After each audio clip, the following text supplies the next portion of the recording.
Um, and so I want to thank you first for taking some time out of your day to learn a bit more about the new plan that will be implemented for Medicare eligible retirees beginning January 1st. For the last 7 months or so, our goal, both mine, CSA Welfare Fund, and CSA as a whole, has been to provide the facts and basic information and not get caught up with what my friend said or what my neighbor said. And so we've scheduled these sessions to bring everybody up to date on what we've learned since the representatives from the Alliance, which is the group that is offering the new plan. It's a combination of Emblem Health and Empire Blue Cross and Blue Shield and Blue Cross's parent Anthem for their national network of providers. Where that's they did a presentation for us at the end of August. We had about 1,400 people on, and we've learned more information and more information has become available. So I wanted to schedule a couple of these sessions as well as the presentations we've done through the various retiree units around the country, just so everybody's aware of what's going on. Just to, in a nutshell, the plan that's proposed is a group PPO Medicare Advantage plan. I wish they could have had a different name for it because the term Medicare Advantage is historically referred to plans that are very restrictive in nature. You can only use their restricted network. You need a referral for specialists and every possible thing. And there's a lot of heavy-handed, no, you don't need that. If they could have called it Medicare Premier, that probably would have cut down on at least 50 to 75% of the concern, because that's, that's what is fed a lot of the misinformation. So what this plan will do is provide a single point of contact for the provider and a single point of contact for you in the provider getting paid for the procedures and the services they provide to you. The plan includes the Medicare 80% after the Medicare deductible, and also the supplemental 20% that many people, most of our members now have through the GHI Senior Care Program. It'll be the same reimbursement to the provider. They will get 100% of the Medicare allowable charge. They'll just get it in one check rather than two. And you will only get one explanation of benefits rather than the two you do now. When I get my Medicare explanation of benefits, I dread looking at the far right-hand column because that says what you may be billed. That's the 20% that Medicare doesn't pay. Couple of weeks later, my supplemental program sends a explanation of benefits, and they show that that they're picking up what Medicare didn't pay. So it'll save on the postage, it'll save on the paperwork, and administratively, it's a lot easier for one check rather than two. So when we had the presentation back at the end of August, there were a number of questions that arose that we weren't able to answer. And so I wanted to let everybody know what those were now. We have the opt-out procedures, and I'll go through the two documents we emailed on Monday that were just released by the Alliance concerning prior authorizations and how to handle a doctor who's not part of the network. So to begin with this document, one of the questions came up was concerning hospice care. And the question was, do we still have 210 days at no cost? Come to find out, hospice is a Medicare benefit, not a senior care benefit, and Medicare does not limit the number of hospice days one can receive. The nature of hospice care, however, is that it's designed to be a end-of-life treatment, palliative, or basically keep someone comfortable, alleviate the pain. So generally, providers are very good about knowing when it's time for someone to be in a hospice setting. 210 days, which is 7 months, seems like might be a misdiagnosis somewhere along the line if you're in a hospice care for that long, but you will have unlimited hospice care. A second question came up. It took some doing to get an answer from this, but a couple of years ago, the federal government put in what they call an insulin savings program, specifically for Medicare participants, and made it an option for the companies offering prescription drug benefits. And if they chose to go into the program, they would agree to limit the monthly cost for insulin to $35 a month. For the current year, this is the first year it was in effect. The Emblem Health plan with Express Scripts didn't participate, and they're not going to participate again next year. We will continue, and I personally will continue to lobby them and try to get them to include this. This is something that can help a lot of our members, and not just our members, but also the retirees. Before this, insulin can, your cost at 25% could be $200 a month. And that's a lot for anybody, especially some of our other retired colleagues in other unions or organizations that may not have the pension and Social Security benefits that we enjoy. The next one is one that I put in personally because this is something that happened to me about the time we were rolling this out. And that's if a primary care doctor requests in-office tests, you know, I used an example of an EKG, are those tests subject to a copay? The response is that everything done within the office visit is part of that visit. My cardiologist / primary care provider always gives me an EKG. I walk in the door, the first thing they do is lift up your shirt, we're going to give an EKG. The last time I visited him was because I had a rash I couldn't get rid of. And the first thing they said was, let's do an EKG, even though I wasn't there for a cardiac issue. So that EKG would be included in my copay to the specialist. More importantly, about the same time, I had seen my nephrologist who took blood and urine and had recently put in a new medical record system, which felt that they had to text me every time they posted a new test result to my records. And for about 3 days after I saw that provider, I'd get 2 or 3 texts a day saying this test is posted, that test is posted. And I started adding it up and saying, are they going to charge me $15 for each one of these individual tests? Come to find out, that's not the case, thankfully.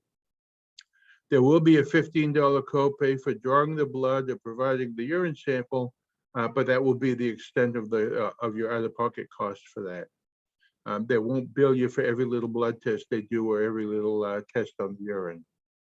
The next one concerned specifically some of our retirees who have spouses or partners who are New York State retirees, New Jersey retirees,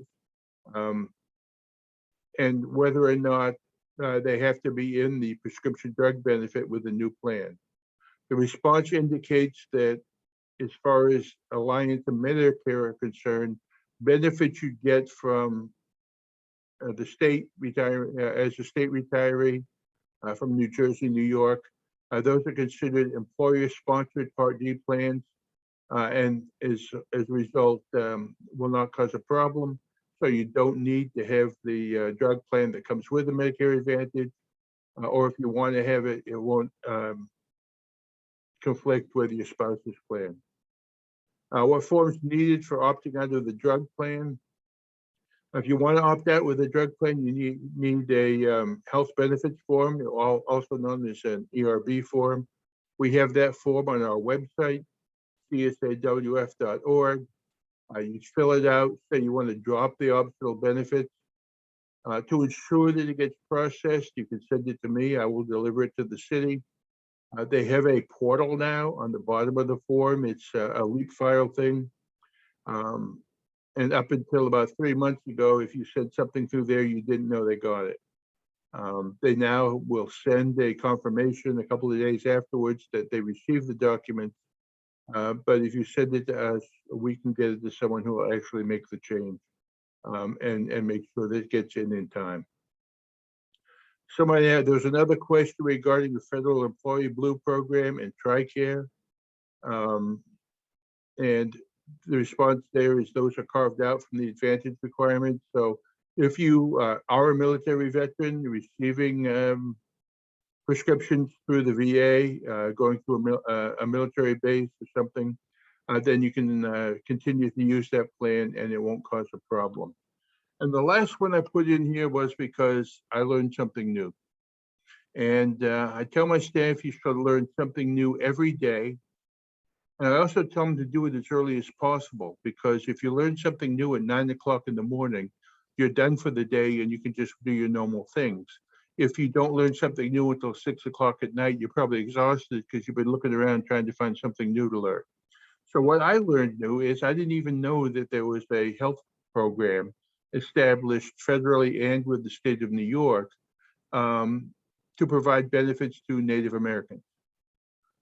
So there apparently is a plan, and because it's funded by the state of New York, the spouse of our member who is Native American and who is enrolled in the plan will be able to enroll in the Medicare Advantage plan and also continue to receive those benefits from the Native American plan.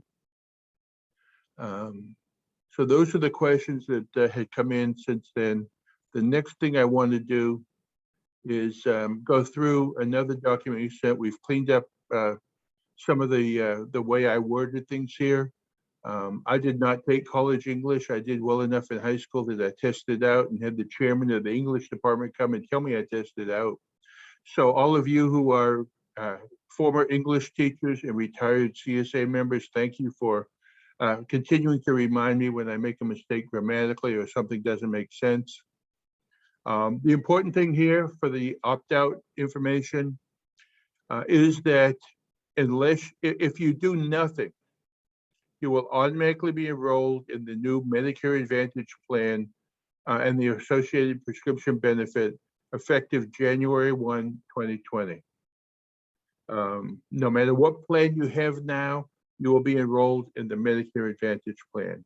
That's for you as Medicare eligible. That's also for a spouse or domestic partner that you cover under the plan who are Medicare eligible.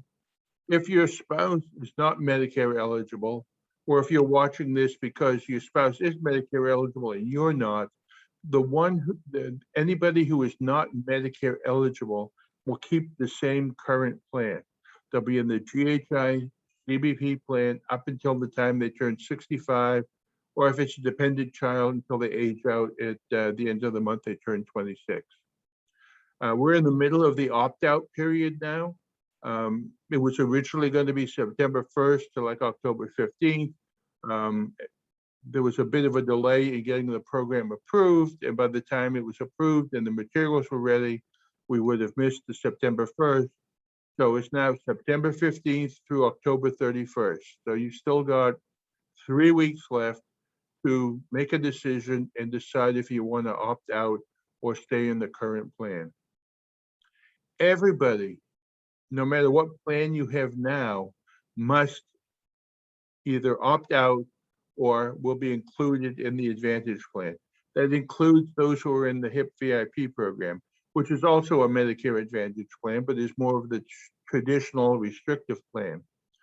If you're in one of the other plans, the Empire Medicare related or the Medi Blue, or one of the Aetna plans, or the Cigna plan if you're out in Arizona, no matter what plan you're in, you need to opt out to stay in that plan if you choose, or be automatically enrolled in the Advantage plan. Beginning this year, you're only making a 1-year commitment. Previously for retirees, you had to make a change, you made a change, and if you wanted to do something different, you had to wait 2 years. Now, because of Medicare Advantage and the Medicare requirements on annual enrollment and open enrollment periods, it's going to a once a year, similar as it was for when you were an active employee. So going forward, it's in 1 year. If you decide, let somebody else work out the kinks on the Medicare Advantage plan, let me see how it goes. You opt out, you pay the additional charge, what we'll talk about in a minute for the senior care plan. And then at the end of the year, when you see everything's okay, you can opt into the Advantage plan. Or you say, let me give the Advantage plan a try. And during the year, you realize this really isn't for you. At the end of the year, you can opt out to join senior care and pay whatever the additional charge is there. And as I said, you can do that every year. If you're currently in senior care with the drug benefit and you opt out of the Medicare Advantage plan, you'll still be in senior care with the prescription plan. There's nothing different to do. If you opt out and you don't have the drug plan, that's fine. You still won't have the prescription plan. If you decide you want to be in the Advantage plan and now want to be part of the drug plan, we'll need to, again, do a health benefits application and help you get that to the city by November 15th. The next one was an interesting situation. I've worked with a number of people who are turning 65 in November or December. And that's after the end of the opt-out period. So they're saying, what happens?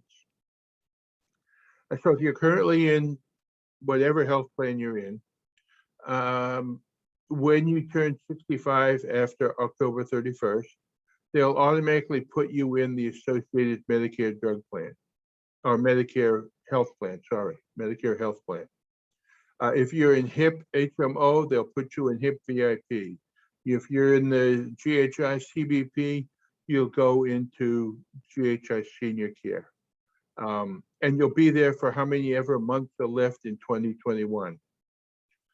Going forward, then in January, you'll be put into the Medicare Advantage plan unless you file an opt-out form with the city between the month you turn 65 and the end of the year. We will facilitate that with you because by that point, the places to send the opt-out form provided by the Alliance will be probably shut down because it's the end of the open enrollment period. But the city are the people who are actually making the change. The next question for those who opt out to remain in senior care, you'll save a little money. The 365-day hospital rider is listed as part of the optional benefits. The CSA Retiree Welfare Fund has paid that for our participants for over 20 years. And we will continue to do that, and the city knows that they will continue to bill us for that. We did this 20 years ago because at that point, the drug benefit with the GHI senior care plan, before Medicare Part D ever came along and the government started subsidizing drug costs, was up around $190, $200 a month, and only $2 of that rider cost was for the hospital benefit. The other 190 or whatever was for prescription drugs. We found that back then, a lot of our retirees had a spouse or partner who had retired from private business. And back then, they were able to get health benefits as a retiree. So quite often, those drug plans were less expensive and had better copays than what the GHI plan had. So members wanted to use the spouse's plan, but not give up the extended hospital benefit. This gives you a full 365 days without costing you other than this initial $300 deductible. The regular Medicare deductible, I believe, for a hospital is up around $1,100 or $1,300. And then they taper off paying so that the last 6 months, you'd be paying the entire hospital cost yourself.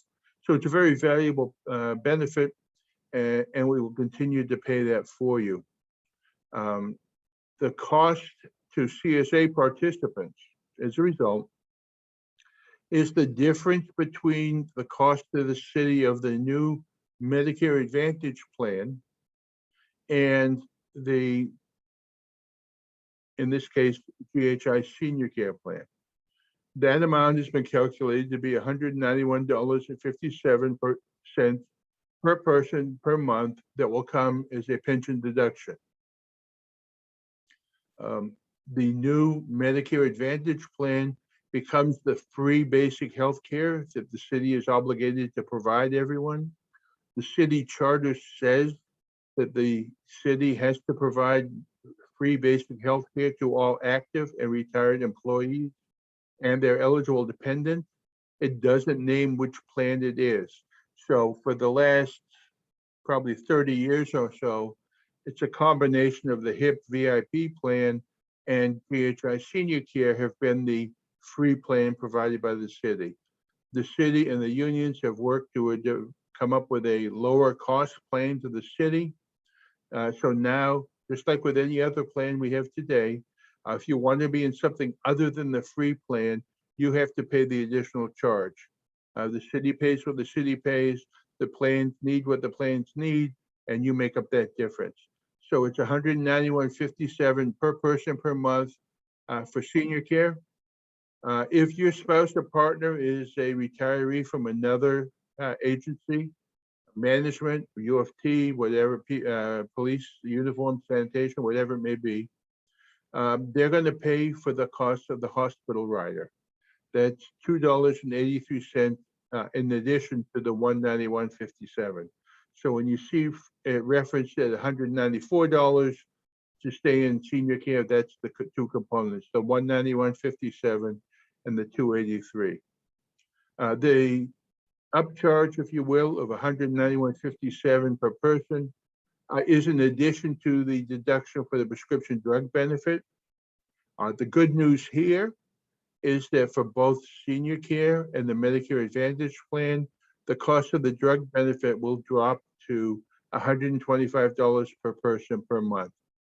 It'll be the same plan you have now, the same medications cost, the same $25, 25% copay.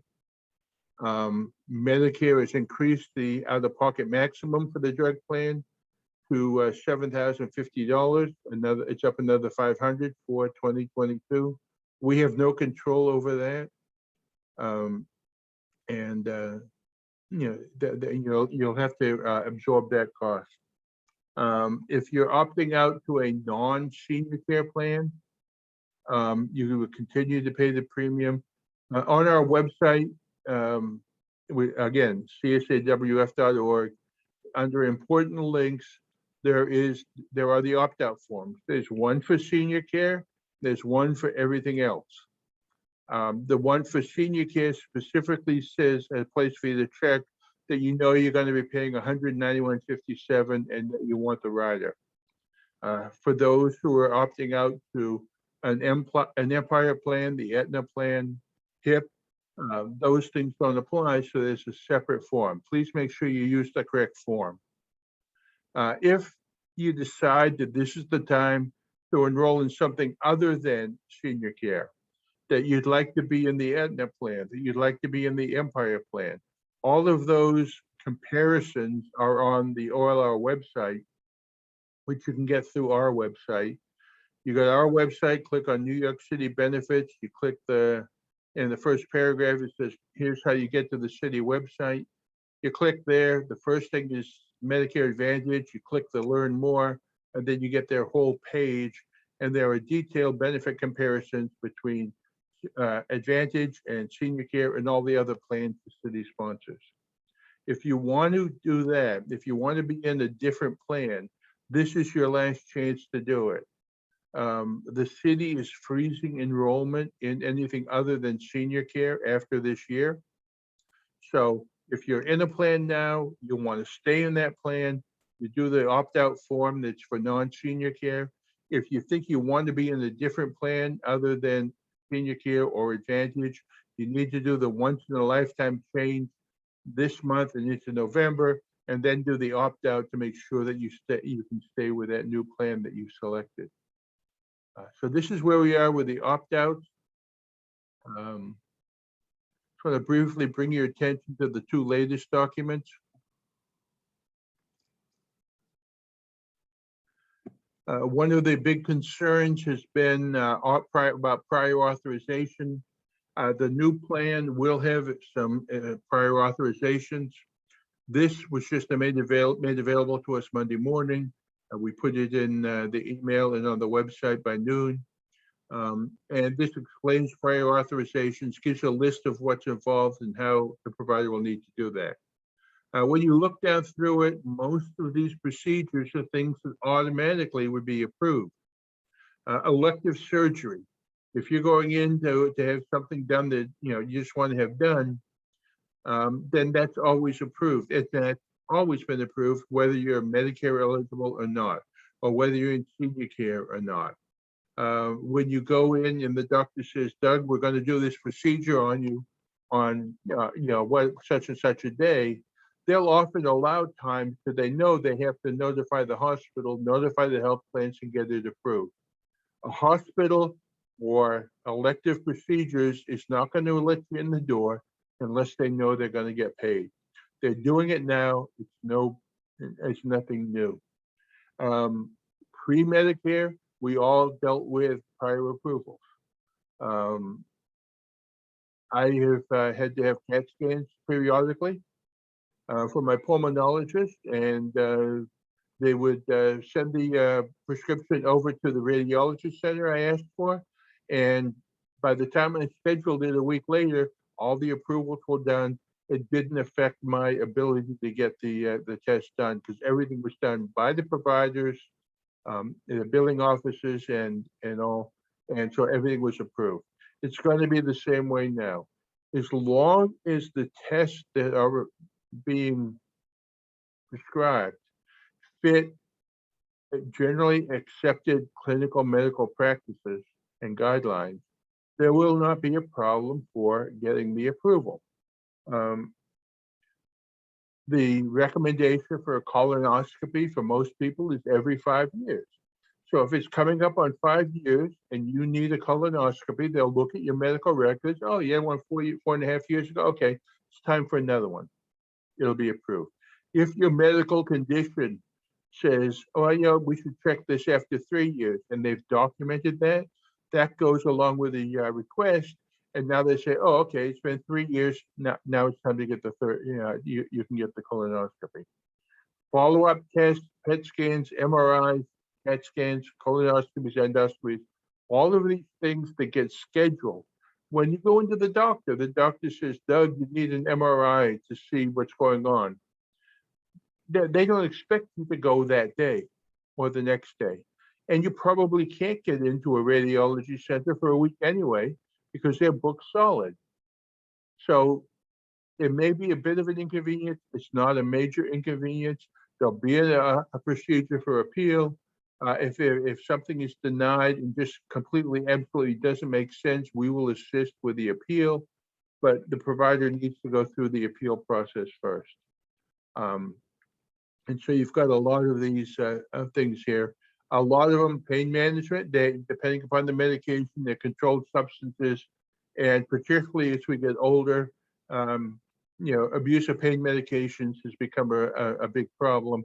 So that's why some of these things are on there. The last thing that they just provided, which I'm glad they did, was something I suggest you, if you can, print this off. And if you have a doctor who's not part of the larger Blue Cross national network, which is about 650,000 providers, give them this. This will explain to them how the plan works and how they can get paid, because their main concern is getting paid. It's a very simple process. If you look down through, it says, how do they pay? How do you submit the claim? How to do a prior authorization? This website here, Availity, if you click on that, it's a portal to go in to submit approvals and everything. So it's it's very easy, and it tells them what they need and the justification, and it tells you how to do it. Even gives you the way to go in and submit the claim. So this is all here. This is all available. Share it with the providers, and the new ID card will have a phone number. They're calling it a concierge number, where when you call, someone will actually answer the phone and will help the provider work out any kinks. There will be kinks. There will be kinks. There will be bumps. There'll be potholes. I will guarantee it. putting in a new prescription plan for 6,500 active members after Hurricane Sandy. There were a lot of bumps and hurdles and speed bumps and potholes, but we got through it within a couple of 3 weeks and everything smoothed out. So anytime you do a change, anytime you implement something new, there will be some wrinkles and bumps along the way. If you're not opting out, then ID cards will be mailed sometime in December. Don't call me or email me on December 1st or December 2nd and say, where's my ID card? Because they may be mailed on December 5th. I don't know what day they're going to mail them, but they will mail them in plenty of time so that everybody who's going to be in the Advantage plan will have the new card. The new card will replace the GHI, the Blue Cross card, and the prescription card you have now. You'll have your Medicare card still, and then you'll have this card. So it'll be a lot easier. So that's what I wanted to go through. I have a number of questions in chat, a number of questions in the Q&A. No offense to anybody, I'm going to start with the chats, and I will answer all questions. So please stick around. So the first question here is, presently Medicare is our primary care, Emblem Health is secondary. What's a secondary carrier? It's all rolled into one. The plan will, the Alliance Medicare Advantage plan takes care of the 80% the Medicare would pay, the 20% that you would pay, excuse me, and sends one payment to the provider. You're still responsible for deductibles. You will be responsible for the copays. But everything else, single point of contact, one ID card, a single point of contact for you and for the provider. Express Scripts through Emblem is continuing to be the prescription carrier. The question about if you go overseas, if you're overseas and have an emergency, this plan will cover you just like senior care does now. You have a sniffle, that's not an emergency. You have a heart attack overseas, you have a stroke, you break a leg because you're climbing up a mountain or whatever, you can get services there. Probably we'll all need to do what you always do now, which is pay the bill in full, because other countries don't let you leave if you have outstanding medical expenses. Pay the bill, get a bill translated into English, have the amounts of the charge translated into US dollars. When you come back, you contact the Alliance, they'll get you the claim form for a foreign claim, and then they will make the payment available to you up to the Medicare amounts. The billing departments have information here on this handout, and provider education is ongoing. It's been going on for several weeks. They're contacting all of their contracted providers. They're contacting providers that we refer to them. I sent a bunch over a couple of weeks ago. I need to follow up with them and find out if they made contact. And I have some more to send over, because that's important to people going forward. If the provider says, I don't want to be part of the network, then you can still go. In the worst case, and this is absolute worst case, you go to a provider that says, I don't want any part of the plan. As long as the provider takes Medicare, all they can bill you is the Medicare allowable amount. So in that case, you would pay the provider the Medicare allowable amount.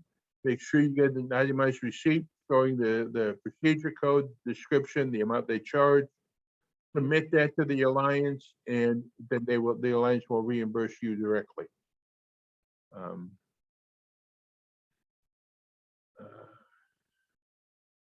Okay, to be certain, please confirm Sloan Kettering doctors and hospitals have signed on. Yes, they did.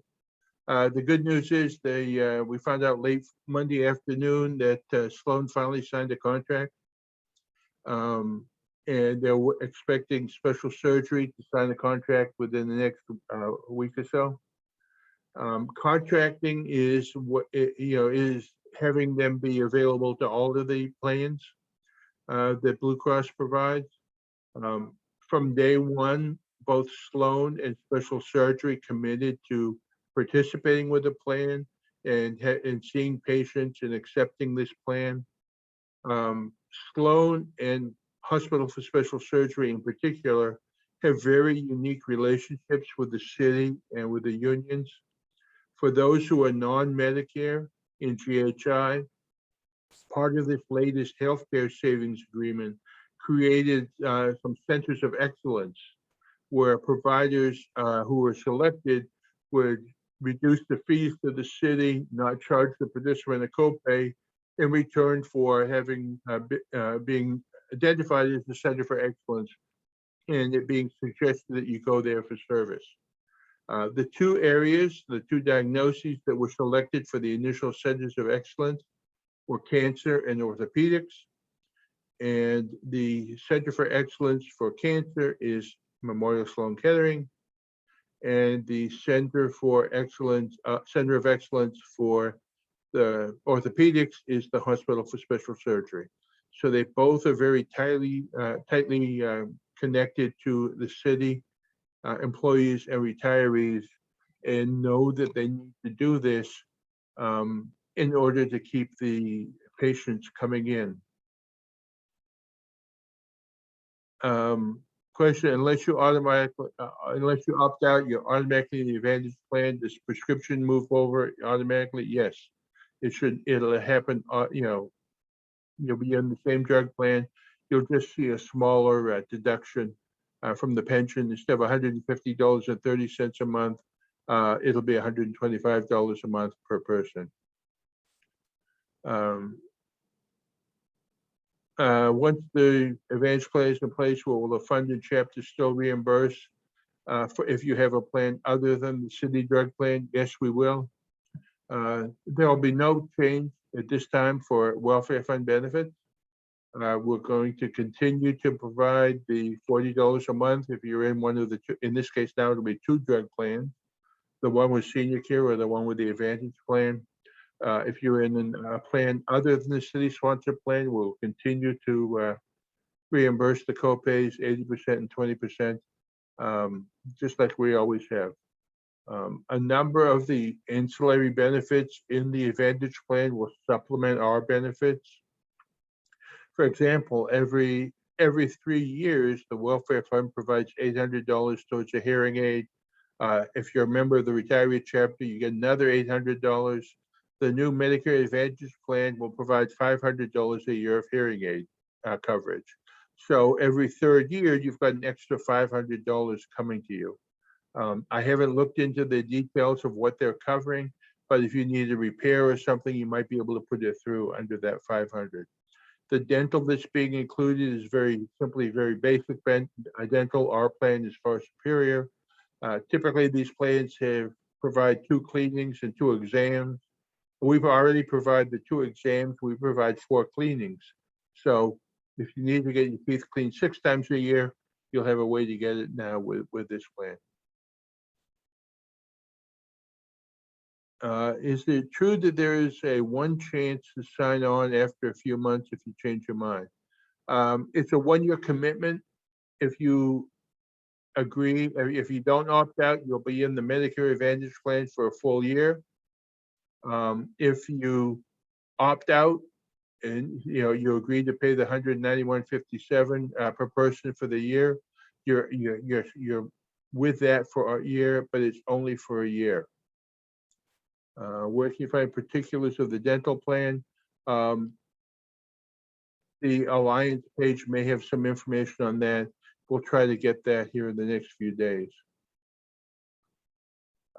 Information to give to the doctors before January. This handout we just talked about would probably be the one I would give them, even though it says for non-participating, it'll give them an idea of what the plan is. Okay, thank you. Dental is welfare fund. Here we talked about the cards. If you do nothing and stay in the senior care plan, you should have 3 cards that you got a year ago, June, when both Emblem and Empire put in new computer systems. You should have one with the emblem logo, one with the Blue Cross logo, and the third with the emblem logo that says for prescriptions only. Going forward, you'll have the one card if you're in Advantage that will have all that information on it, and we'll make it easier. Only one card to lose instead of three. I believe Montefiore doctors and hospitals have signed on. We're going to double check that. Question here about the TROOP. TROOP is an acronym for True Out of Pocket in regards to prescription drug benefit, and it's gone up over the years. This year, that amount is $6,550. Next year, it's going to $7,050.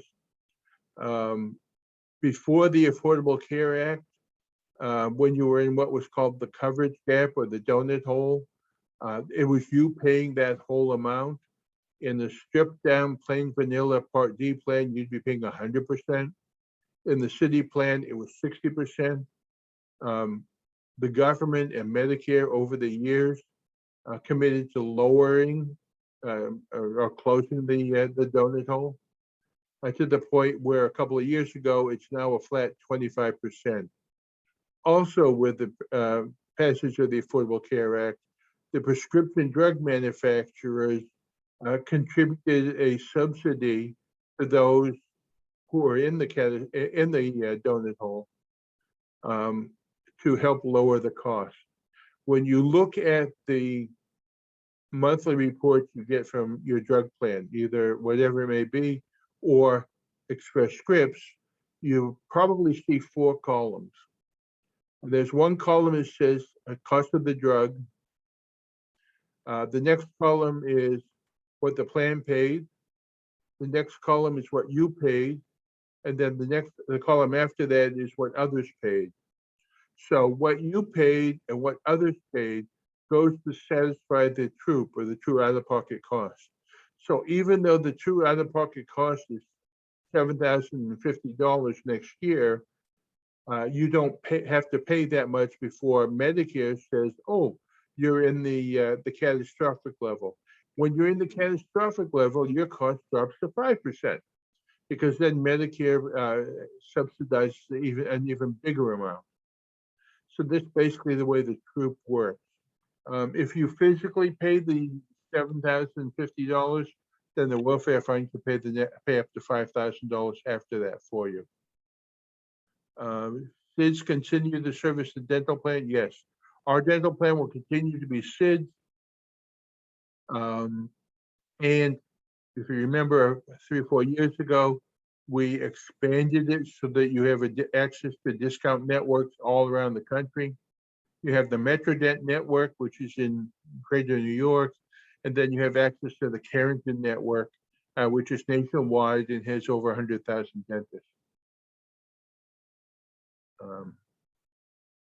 I see a tremendous difference in price now that Express Scripts took over my medication delivery. Is that normal? I'd have to look at things individually. One of the, I don't know if it's advantage, but one of the good things about the passage of the means testing of the IRMA for Part D was that prescription plans couldn't mandate mail order service for maintenance medications. So if you're in a Medicare approved drug plan, you can get up to 90 days of your prescription at a local pharmacy. Again, I'd have to look at the reports, whether it was from last year to this year. If a manufacturer increases the price of the drug, then of course your cost is going to go up because you're paying 25% of the cost. If you're prescribed brand new medications, those are always very expensive because the manufacturer has to charge a lot to get back, theoretically, their research and development costs.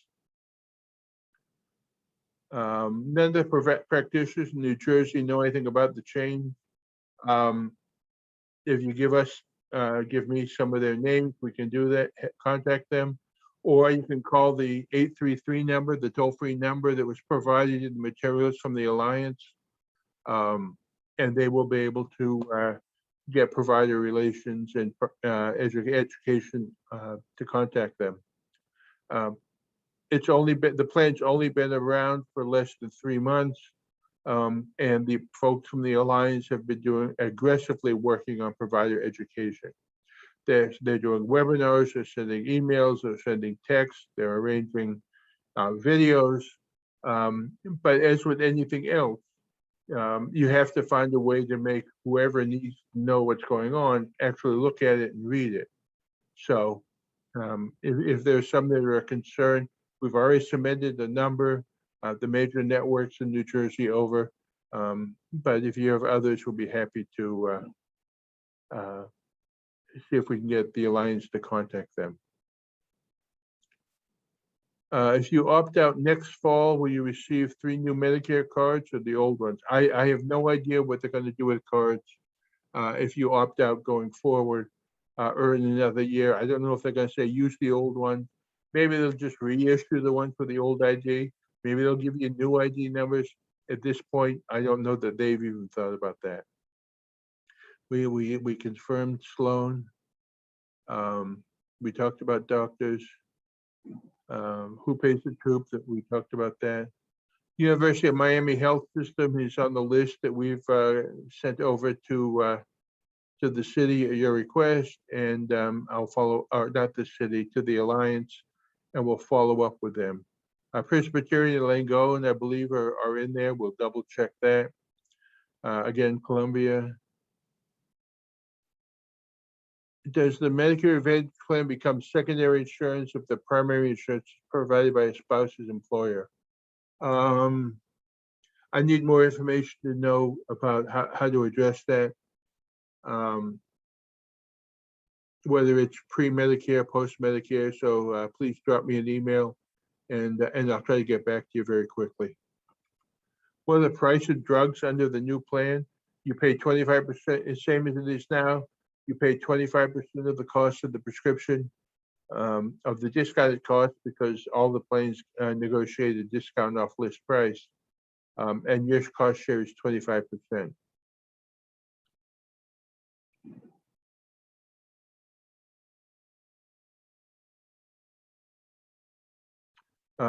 Okay, a question here about South Charleston and being accepted as out of network. What out of network means, this last document we reviewed. You'll have to pay the provider. I get an itemized bill from them, either if it's called an AMA 1500 claim form, it's a standard claim form, or an itemized receipt showing the data service, the procedure code called the CPT code, description, and the amount they charge, and then submit that to the Alliance, and they'll pay you within, I believe in New York State, 30 days they have to pay. If you already opted out of the drug plan, you have to opt out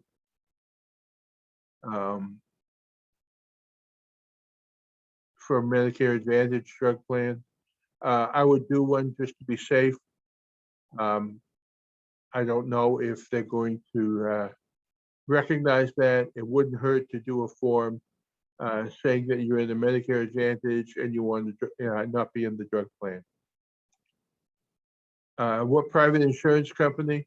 It's Medicare is working, and it's an alliance or of Emblem Health and Empire Blue Cross.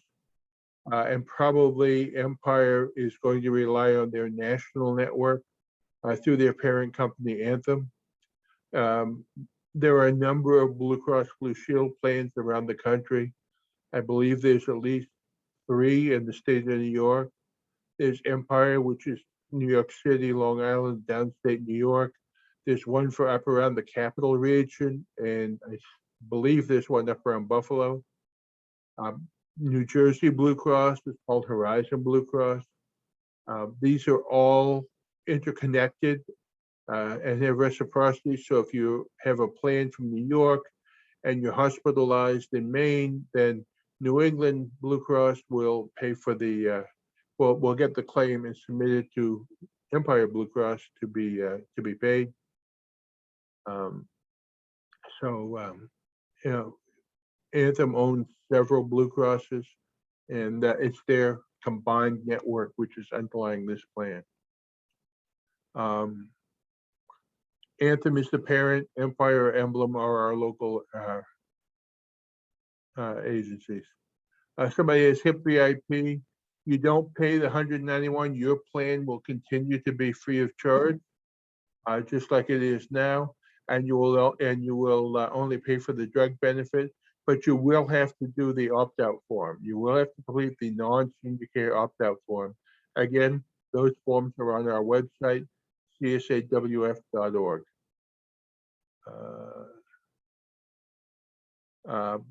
My understanding is you have to wait a year to opt out during the first year.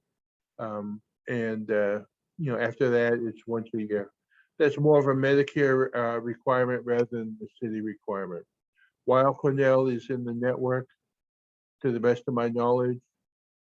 The monthly premium for Part B is whatever Medicare sets it to be. Medicare sets the monthly premium for Medicare Part B. It's gone up the last few years. In 2020, it was $144.60. This year, it's $148.50. I have not seen the figures yet for 2022, but whatever it is, you'll continue to pay that. More importantly, the city will continue to reimburse in full anything you pay for Medicare Part B.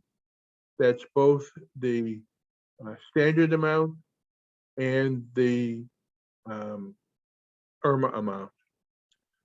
Prescriptions will be through the optional benefit rider, and that is the GHI drug plan. On either plan is a Part D plan, and like I said, Medicare the Medicare 80%, the supplemental 20% will all come from the alliance in one check. Will the copay of $15 remain for 5 years? That's my understanding. The cost to the city has been guaranteed for 5 years. What hasn't been guaranteed is what's the additional cost if you want to be in senior care. Senior care is the cost of that is based upon the claims.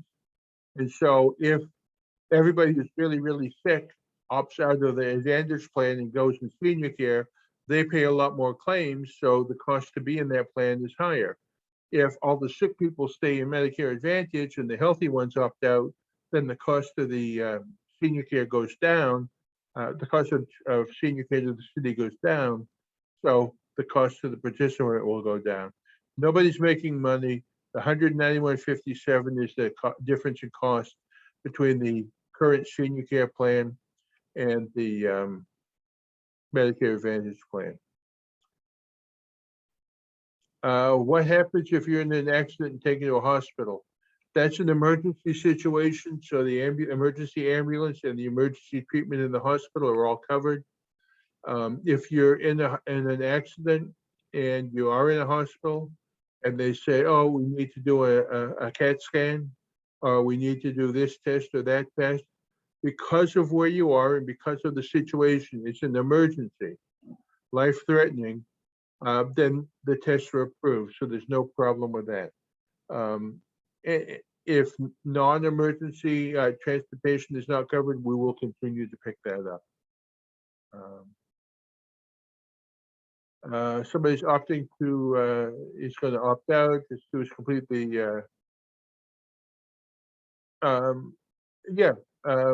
if you're opting out, all you need is the opt-out form sent to one of those places. The opt-out information and pre-enrollment guide didn't come from us. Don't blame us, blame the city or the Postal Service. These were all put out in the beginning of September, and they should have been received by now. It's either the incompetence of the post office or you moved and didn't tell the city.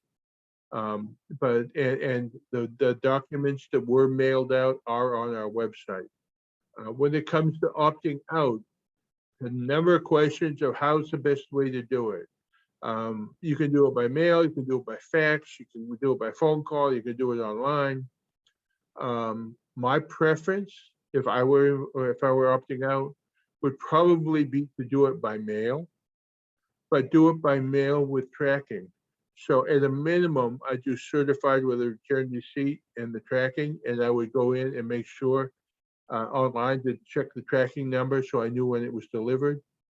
Um, Being the type A person I am, I'd probably spend the extra $5 or $6 and do priority mail, which I know has tracking. I've tracked things to the IRS and Social Security, and I've seen it's gone from this office to that office to that office, and it finally sits there. But at least I know it got there. If you decide to fax it, I would recommend making sure that you get a transmittal report. It'll show the number and show that it was received or okay or something to indicate they got the form. If you're going to submit it online, check your email program, or by email rather, check the email program. There is a way, most programs say you want both a delivery receipt and a read receipt. Delivery receipt tells you that the email program where you're sending it has received it. Didn't tell you anybody opened it, but at least you know it's on their server. A read receipt tells you somebody actually opened it. If you have those two documents, or if you have the tracking from sending it by mail, or the transmittal report from the fax, and by chance they don't process your opt-out form, then you've got grounds to go and say, look, I did everything I was supposed to do. Here's the proof, opt me out.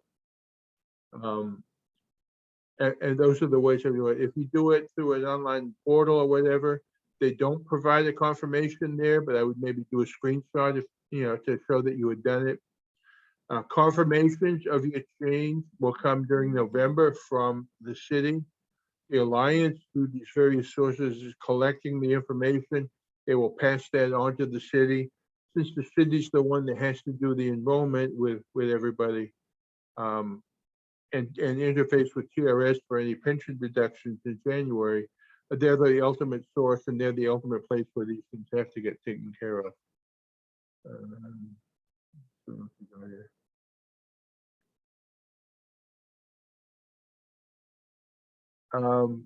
The 191.57, as I said, is not guaranteed for the year, for 5 years.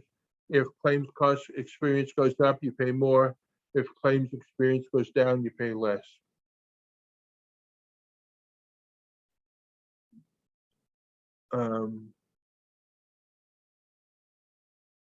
The question here about the prior approvals. If it's a new doctor, then you have to provide a little more information and work with them. If you have problems getting approvals, particularly if it's a new doctor, let us know, and we'll try to move things along for you. GHI catastrophic rider. That's the catastrophic benefit with GHI is part of the pre-Medicare. What it says is if you use a non-GHI doctor, they'll pay you a little bit more for major expenses, very expensive procedures. Once you get to be on Medicare, that's not part of the rider. The only rider would be for our participants, anybody tagged to CSA would be for the prescription drug benefit, since we pay for the hospital part.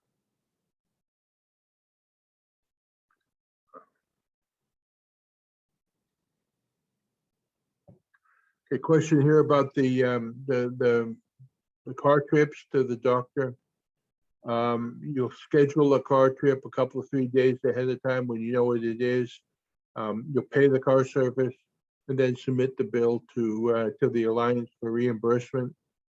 And they'll pay, I believe, 24 one-way trips, so that's 12 round trips. It can be to a doctor's appointment or to a pharmacy if you need to pick up prescriptions. Somebody here with the FEP and GHI.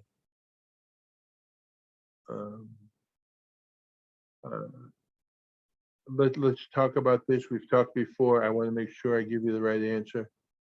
My understanding is that if you have the federal plan, You can opt out of the drug coverage for Medicare Advantage and then use the federal drug plan, which is probably a better option.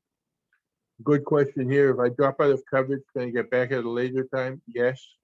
If you opt out of one into the other, or if you waive benefits completely, you can get back in. Nothing changes with welfare fund. You're stuck with us. As long as you're receiving a pension from the city of New York, you will continue to receive welfare fund benefits. If you're looking at waiving city coverage is different than opting out from one plan to be in another. If you say, I don't want any part of any New York City Medicare coverage, then you forfeit the right to receive the Medicare Part B reimbursements.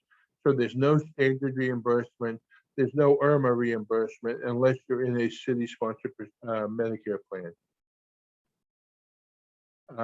Will it affect Blue Cross Blue Shield? They're the major partner in the group. We're going to continue the dental.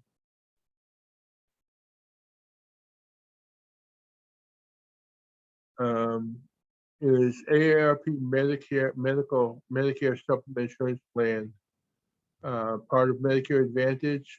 This is from USAA. I am not familiar with the USSA programs under AARP. I'm familiar with their United Healthcare supplements and drug plans. That's what I have. If I were a city retiree, I wouldn't need those. And also the drug plan I would have to give up if I wanted to be in the Medicare Advantage plan.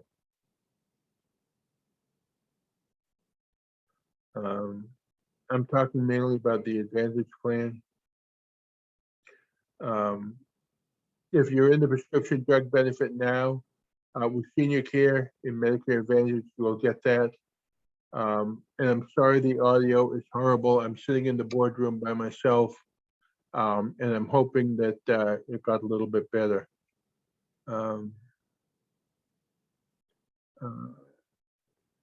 If you opt out and remain in senior care, will you get new insurance cards for senior care? My guess is no. There's no need. If you're opting out, you're still continuing with the coverage you have. And that way, there's no interruption. Again, doctors have no idea this is happening. The Alliance is working on this. You can provide them this information, give them the 833 number to call, or call the 833 number yourself and ask them to contact your provider.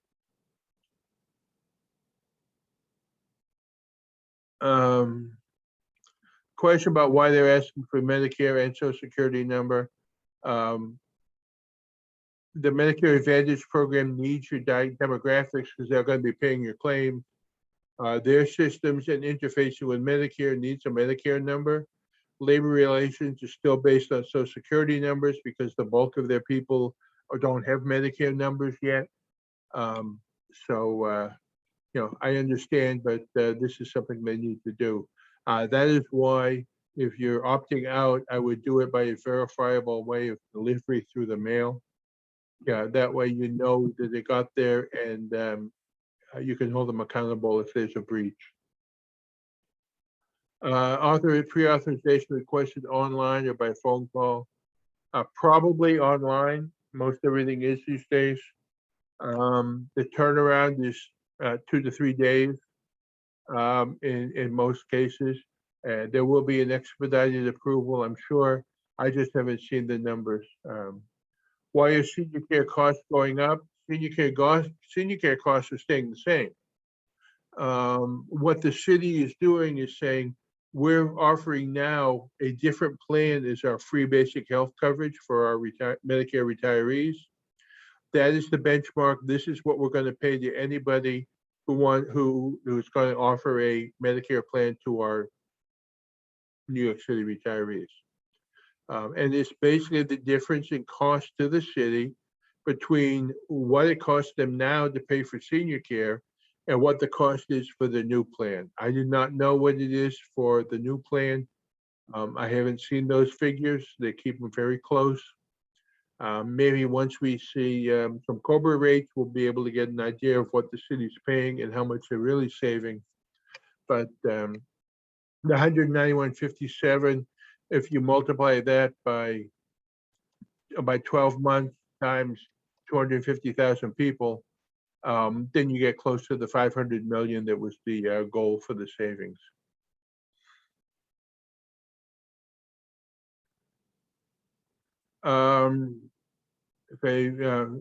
Commenting on the press reports, will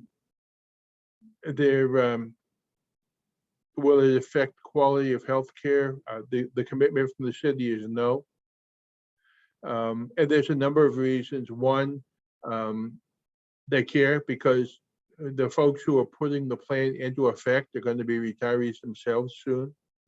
So they're going to make sure they take care of themselves. The other is that Medicare will increase the subsidy with positive outcomes.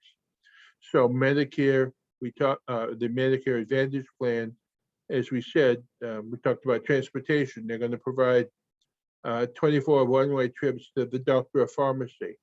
One of the other things that will be included in the plan at no cost to participants is delivery of healthy meals for a few days after you're discharged from a hospital.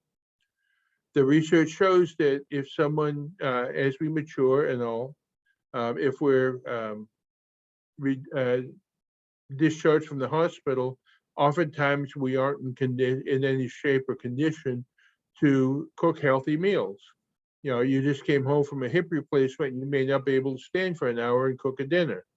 So they will arrange to have healthy meals, hot meals delivered to you for a period of time until you get your strength back and can properly prepare your own food.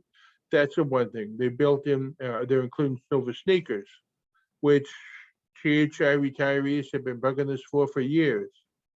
It's been included in the HIP VIP plan for the last couple of years because they're in a Medicare Advantage plan. It's now included in the senior care plan. There'll be a fitness tracker. There's a number of things that are being included to improve the outcomes and actually improve the delivery of healthcare to our retirees. You know, positives and negatives. The materials that we've sent out have been comparisons, a couple of different comparisons. The initial comparison that we sent out in July, there's a new one on the city website that will compare senior care to Medicare Advantage. We'll compare Medicare Advantage to HIP, compare it to Aetna, Blue Cross, whatever you may want. And so then you can see what's going on. If you enroll in the Medicare Advantage plan, it's still Emblem Health. They will have all your prescription information. You don't, if you have the Medicare Advantage, again, you don't have to file separately for the drug benefit. It's going to be included unless you tell them otherwise. Someone's moved. Congratulations. I wish I could do the same thing, but 2 of my 3 children are on Long Island, so I'm going to be stuck here when I retire. The plan is good nationwide, and U.S. possessions like U.S. Virgin Islands, Samoa, Guam, Puerto Rico, so you can continue to use the same providers. We talked about the pre-authorization. The deductible is 2 parts, same as always. You have the Medicare deductible that was $203 in this year, in 2021. I do not know what it's going to be yet for 2022. And then a $50 plan deductible that will continue. That's where they get the $253 deductible that's in all the charts. The only other deductible you'll have will be for the hospital admission. That continues to be $300. They'll only charge you for 2.5 admissions in a year. So the most you'll pay is $750 if unfortunately you're admitted 3 times. And the welfare fund will continue to reimburse 80% of that. The only other cost is going to be, for both plans, will be the $15 copay. $15 copay if you're in the Advantage plan for specialist visits and testing.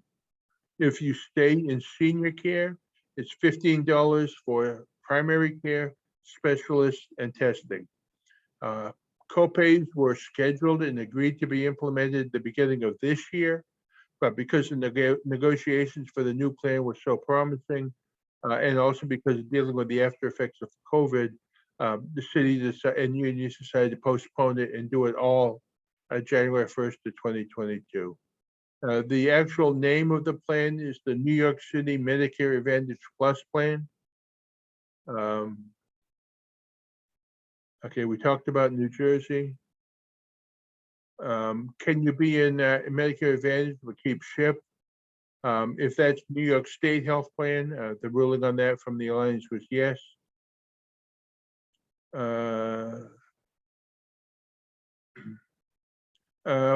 Somebody says right now you're covered for prescriptions through the spouse's employer. When he retires, can you get prescription coverage through, it'll be through the rider to your health plan. So if you're getting prescription coverage through a spouse who is still working, please verify that that plan meets the requirements of Medicare Part D. If it does, you can opt out, you can drop the prescription rider on the Advantage or senior care plan. And then when he retires, you can pick it up with his retirement, with proof that he's retired. Yes, we use SIDS. How do you get prior authorizations? The providers will handle the prior authorizations. A number of these procedures are reviewed now. What happens under traditional Medicare is before Medicare pays for a test, they look and see if it was justified. So one of the things I dread looking at when I get my Medicare explanation of benefits is on the front, there's a statement, were all procedures paid? And you'll say yes or no.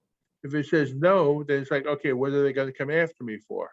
And it could be something that's rolled up into another procedure, something that was too soon, too late, whatever. I usually don't get charged for it, but you do see that there. So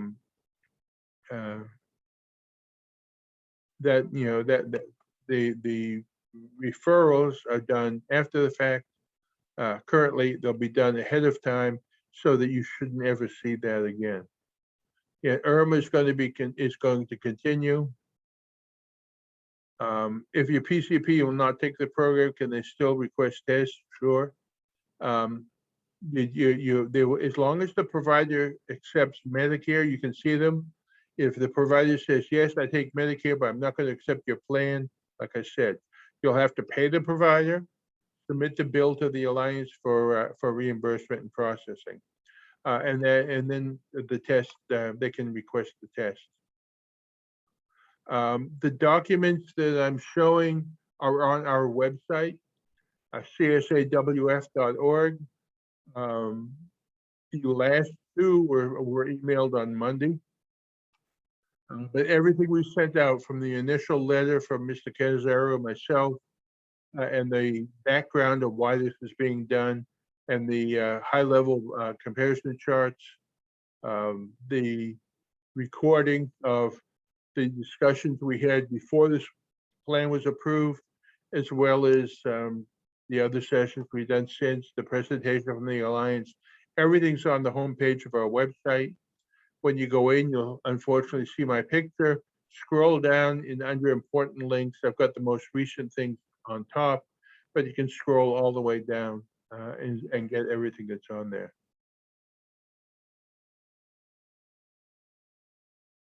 Again, if you're going to go with a Medicare Advantage plan and you currently have the prescription benefit with senior care, it'll roll over. There'll be no problem.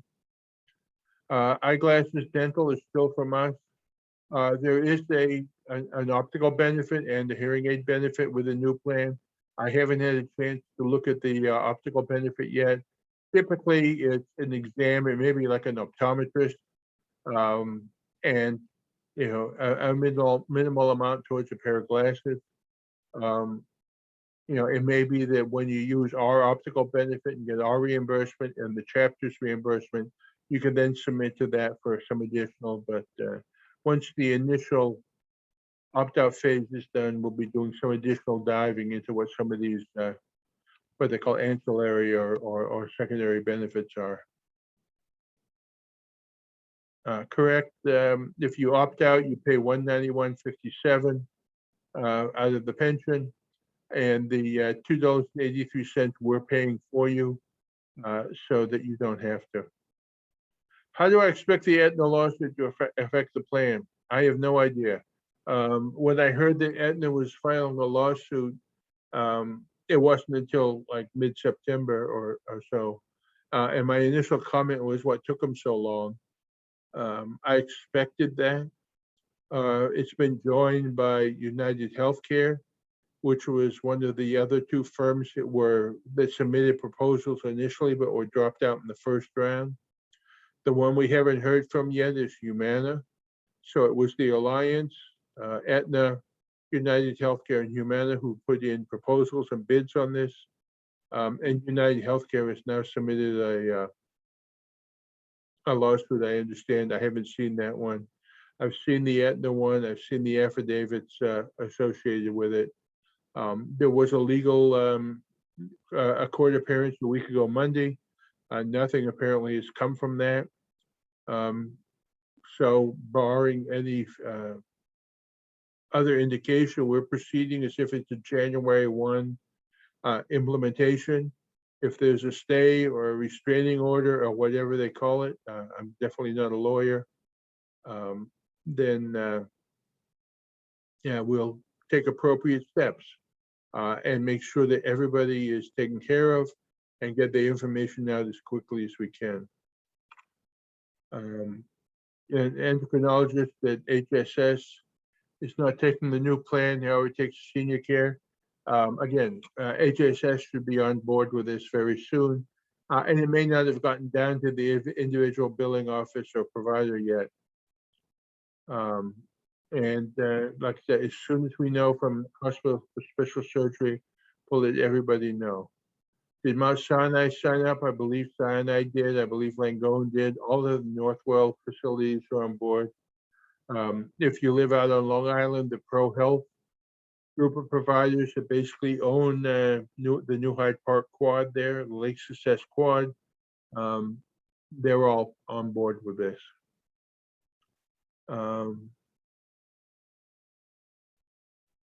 Okay, again, the cost for the prescription plan, regardless of which plan you take, will be $125 per person per month. Somebody says, do I have to opt out on ERB to keep the Medicare Express Scripts prescriptions at $27.30 a month? If that is a plan you purchased on your own through Express Scripts, then yes, you would need to opt out of the drug plan to make sure that you keep that third-party plan. Center of Excellence doesn't mean you must use them. It's just that they recommend you use them because of the quality of the care they provide. Is catastrophic stop loss coverage still in place? The welfare fund benefit remains. Our catastrophic stop loss with $1,000 deductible will remain. We talked about the health, about the cost savings to the city. Can the hearing benefit go to maintenance contract? Send me an email. I will verify with the plan. Interesting question here. Which plan will you choose and why? Well, I'm ineligible for a number of reasons. One, I'm still working, and two, I never worked for the city of New York. I have only worked as an employee of the CSA Welfare Fund for over 20 years now, close to, actually over 21 years. I started working as an outside consultant with IT back in March of '93. So I get my benefits paid for through the fund. However, I will say that if I were fortunate enough to have served in the city of New York, specifically Department of Education, that I would at least give it a try for the first year. I would enroll both my wife and I with our pre-existing conditions and everything and give it a try. From what I've seen, it wouldn't be a major inconvenience to me. And I'm always looking to save a little bit of money, especially if I'm retired. It says physical therapy now require prior approval. Apparently it does. We'll try to get some more clarification on that. I do know that pre-Medicare, when I needed physical therapy a number of years ago, it had to be approved. The orthopedist said, Doug, you need X number of sessions. And after the X number of sessions, they put in for more and for more. And eventually they said, you're not improving anymore, so they're not going to pay anymore, but you can pay us $100 a visit. And I said, no, thank you. So I believe physical therapy was on the list. I don't know what the criteria are, and we can try to get some more information at that. Providers, question about providers, NYU Langone concerned they're not going to receive the same payment. Your providers will receive the full Medicare allowable amount. They'll receive it from the combination of what Medicare would pay, what the supplemental would pay, and your copay. So at the end of the day, if Medicare's allowable charge for a procedure is $100, they will get the $100, and they'll only have to bill one place instead of two and get paid even quicker. How long is the contract for the Advantage plan, and what's the premium when the contract ends? Will the unions push back? I'm sure they will, because this is a joint venture between the city and the unions. The initial contract is for 5 years, and as long as the plan meets a number of benchmarks, it'll be renewed, I believe, up to 11 years. So it's not something that's going to be, we're going to go through all of this exercise and in a year or two say, oh, we're going to do something different. This is a long-term commitment to help the city and to continue to provide quality health care to our participants. Dental coverage has continued to be SID. There is a little bit of a coverage under the Alliance, probably very simple, like in a cleaning and exam. Do you still get percentage of prescriptions reimbursed? If you're in one of the city drug plans in GHI or the Advantage plan, if you pay out of pocket next year, that's $7,050, we will reimburse the next $5,000. For those in a private plan or the HIP VIP, then we continue to reimburse the copays. For those in one of the GHI plans, either Advantage or Senior Care, you get the check from us for $480 at the end of the year to help pay for that rider cost. So you'll get that $480 check, and we'll continue to get that regardless of which plan you're in. You'll be getting an enrollment guide with the ID cards in December, and that will tell you how to sign up with Silver Sneakers. They'll give you the procedures for getting the fitness tracker and all the others. Have Northwell accepted? It's my understanding that they have. We did the Aetna lawsuit. Doctors will submit the claim to the Alliance for payment. You would say, if the question is, who's the Medicare Advantage sponsor? You say, you give them the Alliance, give them the name of the plan. The ID card will have a group number on it, so they'll be able to submit to the correct group there.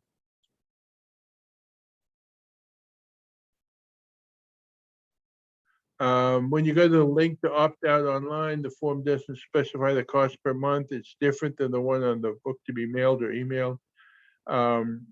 Take a look at which form you're looking at. It's my understanding that opt-out form for Senior Care has the price on the bottom. but I will double check. Advanced care physicians is going to be a part of Alliance. Definitely, they're part of Emblem Health, so their providers will all be available. Advanced care physicians is a group that Emblem is invested heavily in over the last several years. They've directed people or encouraged people to go to those pre-Medicare by having no copays, even for specialists. So it's been a joint venture between the insurance company and that provider group, and they were definitely part of it.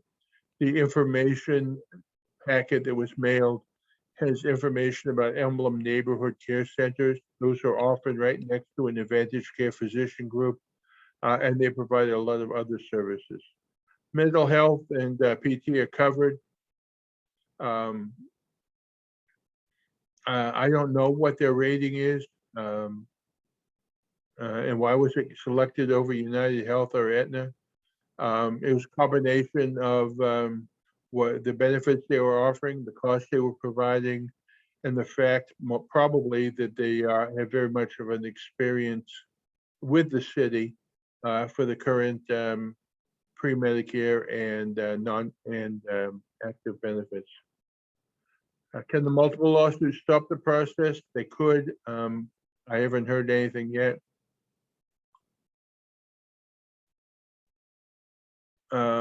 The 640,000 Medicare providers contracted with the Alliance, with the Blue Cross National Network, have to accept this plan. They may not know so yet, but they are. And if you want to go on to the website provided, if you dig down a little bit through the city website, then you can see that there's a place, a link that says "Find Care" in bold blue letters, and you can go in and see what's going on there.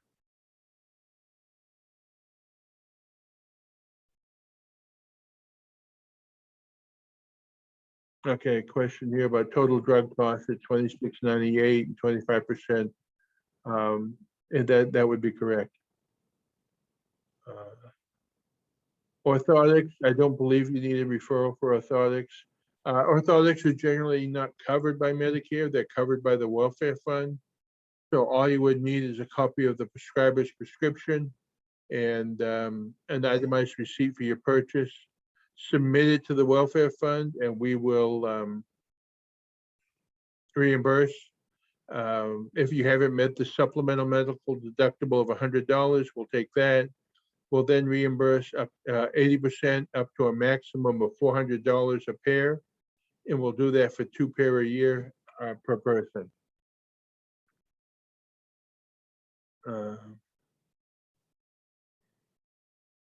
Did you say if you go to an out-of-network provider, parentheses hospital, you have to pay up front and handle the paperwork? I said that, but generally, in my experience, every hospital participates with their local Blue Cross, so that shouldn't be a problem.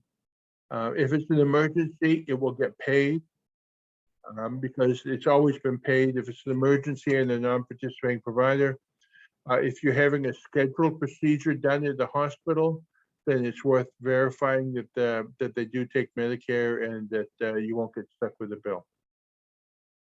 The $148 I mentioned, that's the current standard payment for Medicare Part B this year.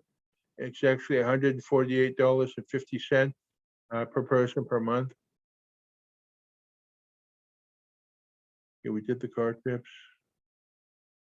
Yes, you still get IRMA as long as you're in the city-sponsored plan. You can go to any doctor. There are no referrals for doctors. You can go to your specialist, any primary care provider. You can go to the specialist of your choice. They don't have to send you to a participating one. So that's different than the traditional Medicare Advantage plan, where you have to have a referral and you have to go to a participating provider. So you can go to any specialist you want. Current CHI senior care has 0 copays, and starting in January 22nd, Is the city paying less for that plan because of this copays than it would have paid if the plan remained with zero? Yes, because if the participants are paying $15 a visit, the city saves money. So even factoring the fact that every visit's going to have a $15 copay, it's still a differential in cost of $191.57 a month to remain in senior care. Okay, somebody just retired, please send me an email, I'll get it to you. And we'll make sure that, that we get you switched over to retiree status. They've been incredibly slow with transferring people to retiree status, especially in September. I have no idea why, but we have some connections so we can get that expedited. You pay an additional fee for prescriptions. Yes, you always have. You paid, this year it was $150.30 a month from your pension. Going forward, it'll be $125. Yes, you can guarantee, the guarantee from the city is you take Medicare Advantage this year if you realize it's not for you. And you can opt back into senior care at the end of the year. It's an interesting question. Next, is the welfare fund still fully functional? Will we get the same service if we opt out? I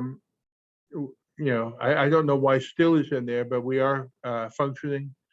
We've been back in the office initially on a limited basis since August of 2020. The entire staff has been back here since May 3rd.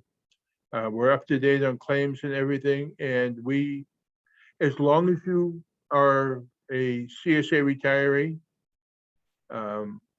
and are receiving a pension from the city of New York, we get a monthly contribution to provide you with benefits. It doesn't matter which health plan you're in, we'll still do that.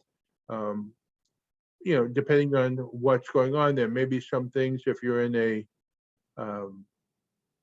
other than senior care or Advantage, where the plan doesn't pay certain things, we can work with that, or they don't pay the same amount. We always tailor it to what the need is, and we will continue to do that. Which will I choose? We talked about that. Physical therapy approval, we'll double check. And we're going to talk about the GHI and FEP offline. Okay, well, I will follow up with the Advantage to see why Weill Cornell is not accepting this. As long as they accept Medicare, you can go pay the provider and the plan will pay you a full Medicare allowable amount. I'm not familiar with the limits on the psychology, but if you send me an email, I'll make an attempt to get that for you.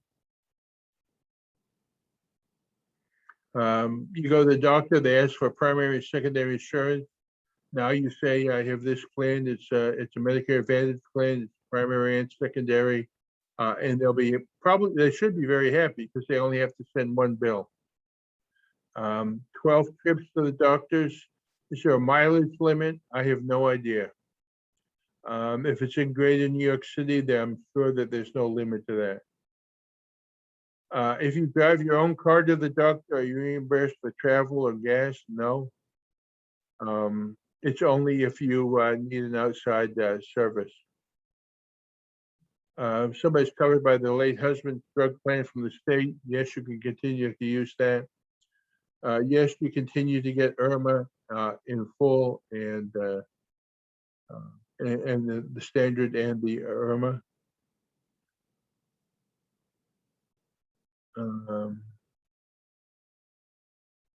Why is the money coming out of the pension and no longer from Social Security? The cost, the money that pays for the prescription drug benefit has always come out of your pension. That's between you and the city of New York. Social Security is where the Medicare Part B deductions come out, and then the IRMA. and there's no change to that. Contact information from the Alliance is on the is in the materials that they sent out. I don't know the phone number exactly yet, but it is 833 something. It's on the city website, and it's in the materials that were mailed. And if you didn't get the mail, then they're on our website.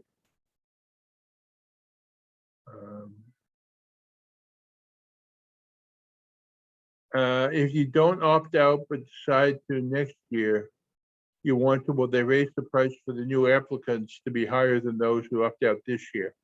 As I said before, it'll depend upon the claims experience. If the claims experience for the senior care for those who remain goes up, then you have to pay a little bit more. If it goes down, you pay a little bit less. We won't know those figures until later in the year, in time for you to make a decision again about whether you want to switch plans or not.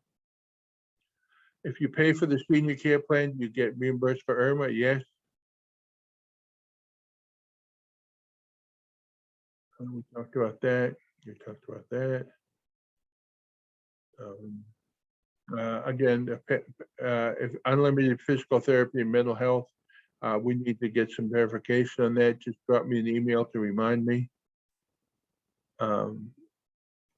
If provider doesn't take the new plan, do they keep the current plan or they choose another plan? I don't understand that completely. So if you can send me an email again, I'll try to work with you to figure out what we mean. If the provider doesn't want to take the Medicare Advantage plan and still takes Medicare, you pay the provider the Medicare allowable charge, then submit to the Alliance, and they will reimburse you. How you get the recording of this? By probably by the beginning of next week, I will have this posted on our website, and I'll send an email to everybody notifying them that it's there. I'm going to be out of the office for tomorrow and Friday, and Monday's a holiday, so the earliest I probably can get this in is on Tuesday. But the recording that was done last week, which is very similar to this, is currently on the website, and when this is available, we'll send it out. Advantage plans with Aetna and United Health plans work well. Why was Anthem selected? Again, I think we addressed this. The plan that was put together was designed to mimic the senior care plan as much as possible, and this is what was decided. The city and the unions agreed to this with an arbitrator, and this is what we have. I wasn't part of the negotiations. How can you find mental health physical therapists in the plan? Again, through the Alliance website that you can get through labor relations. There's a place there to find a provider. You can go in and say, I want X type of provider. I want mental health. I want physical therapist. And you put in a zip code, and within whatever distance you want, it'll give you a list of the participating providers.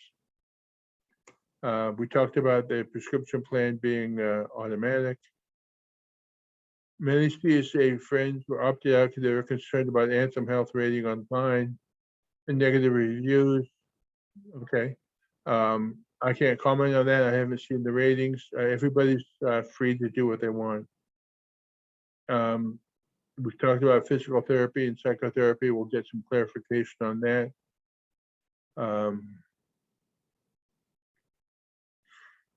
Okay.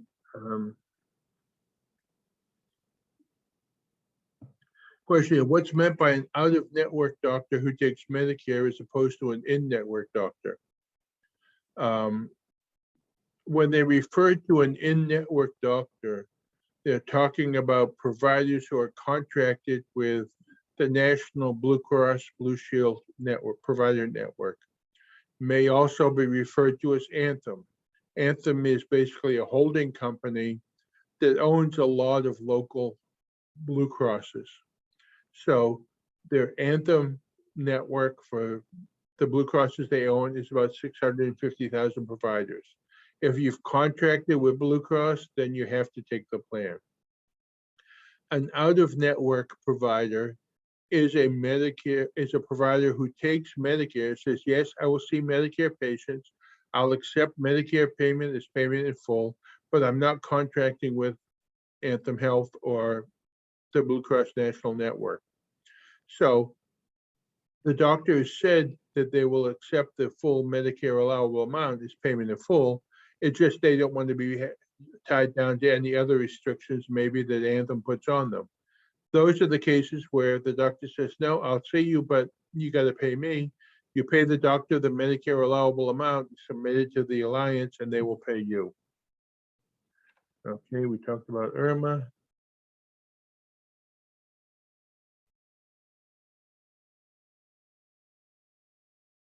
X-rays are not going to require approval. They're not considered advanced diagnostic testing anymore. I went into the orthopedist about my arthritic knee, and he immediately did the X-ray, and there was no problem. Now, if you question is, so if I opt out and choose Aetna or United as secondary, then there's no Irma. If you choose a plan that is a New York City sponsored Aetna or United Healthcare plan, then there is Irma. If you opt out and say, I don't want anything to do with any New York City supplemental plan, I'm going to go buy a United Healthcare Medicare Advantage or a United Healthcare Medicare Supplement. If the city is not involved in it in any way, then you're not getting Medicare Part B or Irma. Okay, so again, we're going to follow up with Weill Cornell and again, billing couldn't tell because it hasn't gotten down to the billing department yet, and probably won't until it gets closer to January. It's my understanding the Catholic Health Services out on Long Island is in the plan. Shoot me an email, I'll verify. How long are contracts with the hospitals and doctors? That's between Anthem or Blue Cross and the provider. In the pre-Medicare world for the hospitals with Blue Cross, they're a 3-year contract. So, and they're set to expire a third. So Blue Cross is always negotiating renewals with hospitals. Can your husband opt in after January when the plan is operational? He has a federal plan and can suspend waivers plan only if he gets a Medicare Advantage plan. Shoot me an email, we'll verify that for you. Is the plan the same for all tiers? Yes, no matter, just as long as you're a New York City retiree and getting a pension. If you're tier 1 or tier 6, they're very happy to provide you with a plan. Again, the participating doctors, through the website, you can get a list of, you can go and see if a provider is covered. There will not be a published list. 650,000 providers is a big book, even if you use what we used to call onion skin paper. And as soon as it would be published, it would be obsolete because providers like to go in and out of plans, daily. Okay, there's a question to explain the $1,470. What that is a cap on the total amount that you'll pay for out-of-pocket costs with the Advantage plan. There are copays now, as we said, on both plans, both the senior care and the Advantage plan. With the Advantage plan, the combination of deductibles and copays is capped at $1,470. So $203 Medicare deductible, $50 plan deductible, all those $15. If you're hospitalized, the $300 hospital deductible, that all adds up. And when it gets, and the most you'll pay for all of those combined per person is $1,470. A number of people have said, well, I go for dialysis 3 times a week, or I do this procedure 3 times a week. Yes, each one of them is going to be $15, but it's capped at $1,470. With senior care, you'll have the same copays, including a copay on primary care physician, but there is no limit to what you can pay. So if you are a frequent user of medical services, you'll have significant out-of-pocket costs with the senior care plan, along with paying more to be in that plan. Somebody's turning 65 at the end of December. How do you opt out of Medicare Advantage? Your Medicare eligibility begins December 1st, and they'll put you in, I'm assuming, senior care. So during December, we would need to do an opt-out form, and we can help you do that.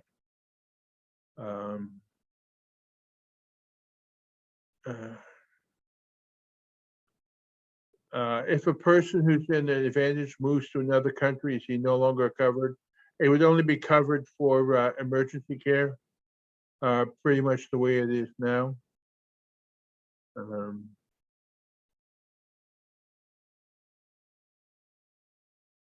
Could your enrollment card and information be sent to a temporary address?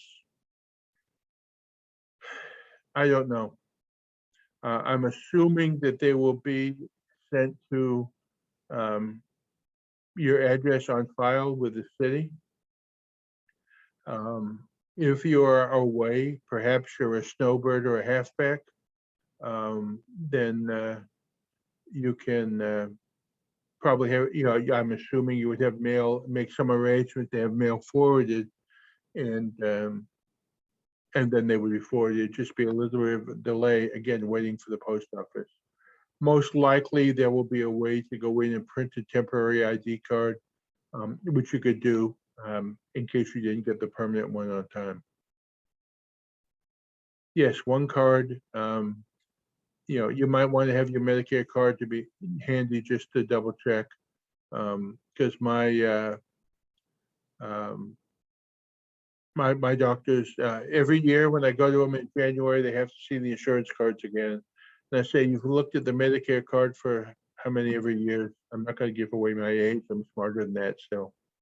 But you've had my Medicare. Why do I need to do it again? And they get some stupid answer. So I just give it to them.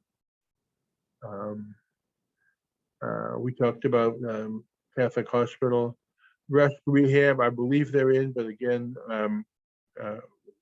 we'll double check again. Just send me an email. I'm going to be sending another list over by the beginning of next week to the Alliance for contact.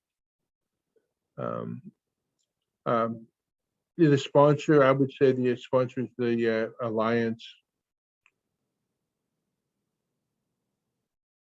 If we opt out and record a record of our opt-out gets lost, can we assist?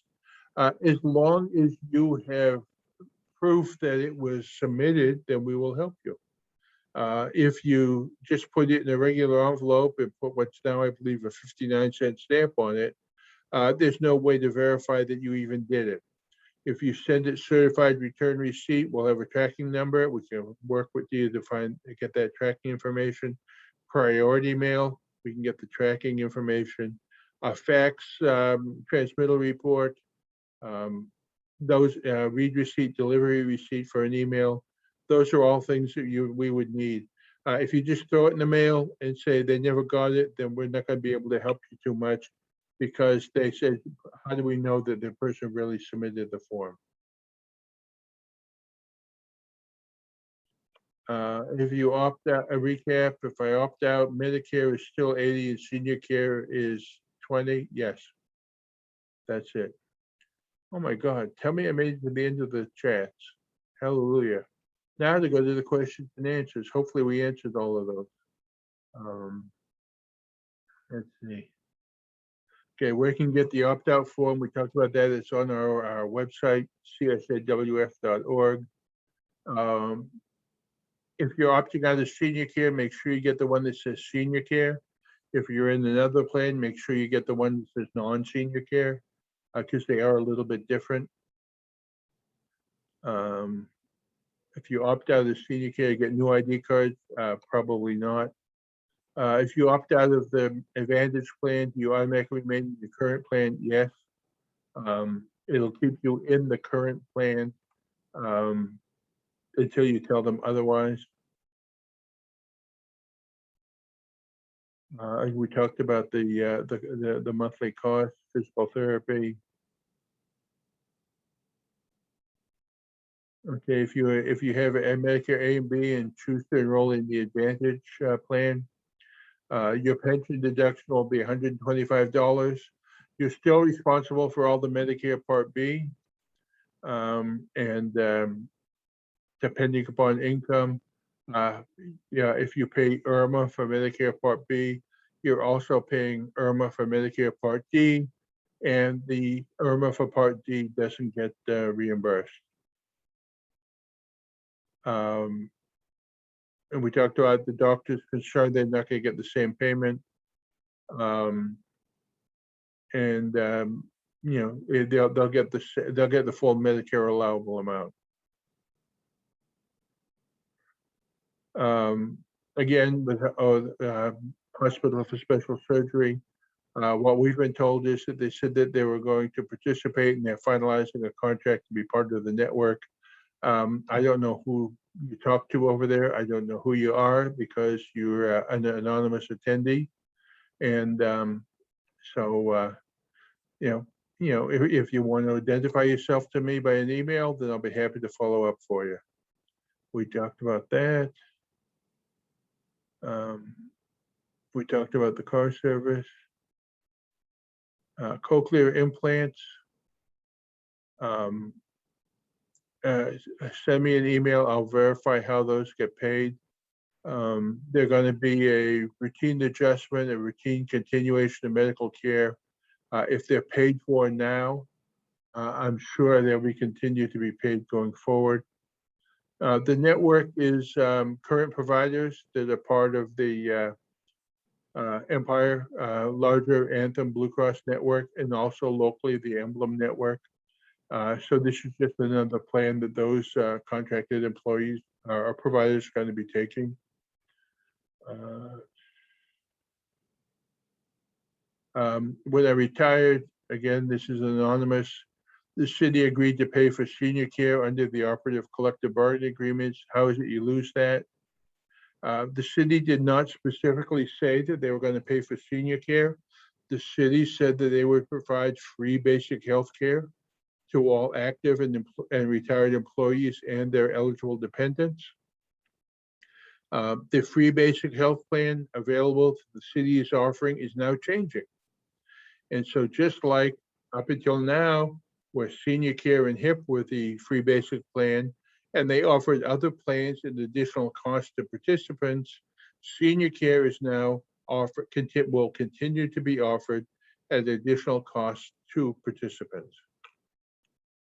Will it affect Empire Blue Cross Blue Shield? They're one of the partners. Opt out, you probably keep the same ID cards.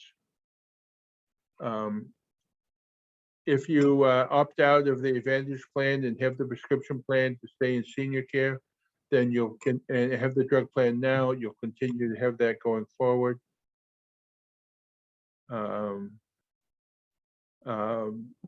Comment here on the cost of prescriptions now that you're Medicare eligible. Believe me, I feel your pain. The brand name drugs are always incredibly expensive, and at 25%, it's a lot more. But it beats not having any coverage at all. Atlantic Healthcare and Morristown Memorial, please send me an email on those. I'm not familiar with those two. I've already asked about Hackensack and Valley and Robert Wood Johnson, Barnabas, but I haven't got that.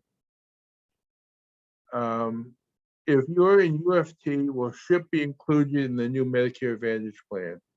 To my knowledge, SHIP, which is the Supplemental Health Insurance Plan, is similar to the CSA retiree chapter. You have a pension deduction for that. I don't see that this would have any effect on your supplemental benefits from UFT through SHIP, but you would probably need to contact them to verify it. It's not going to, the Advantage plan will not impact CSA Retiree Welfare Fund or CSA Retiree Chapter Supplemental Benefits. If you have a spouse who is a member and the member passes away, will the spouse who is not in the union continue to be covered at no cost? Surviving spouses of CSA retiree members are covered for retiree welfare fund benefits only, free of charge for 5 years. After that, the survivor can elect to remain covered with what we call COBRA for life. And it's basically paying a monthly amount to keep the dental, the optical, the hearing aid, the home health aid, private duty nursing, acupuncture, all the benefits we provide. To maintain city coverage, the survivor would need to enroll in COBRA, which is federal program to continue benefits for up to 3 years. You pay the full cost of the benefits plus 2% because they have to send you an individual bill and then process your own individual payment.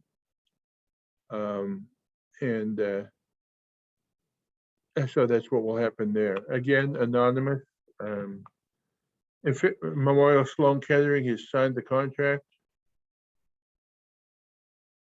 when you opt out, or if you don't opt out, the $125 for prescription drug benefit comes out of your pension check. Is it best to fax or mail? As I said before, I would mail with either certified return receipt or preferably priority mail. When you opt out, what do you need to pay? You pay $191.57 out of your pension. If you're a non-CSA member, you pay an additional $2.83 for the 365-day hospital benefit out of your pension. And the prescription drug benefit is $125 a month, also out of your pension. So that's what was in the questions and answers. Oh, we got more chats. Okay. Oh, okay. These are all nice things. We like that. Here's a different one. If you're remaining in traditional Medicare and retaining senior care, do the $15 copays apply? Yes, you still, senior care as well as Advantage will have copays. Senior care will include them on primary care physician. The Advantage plan will exclude those. So the routine visit to the primary care provider won't cost anything. Again, it's an incentive to maintain health.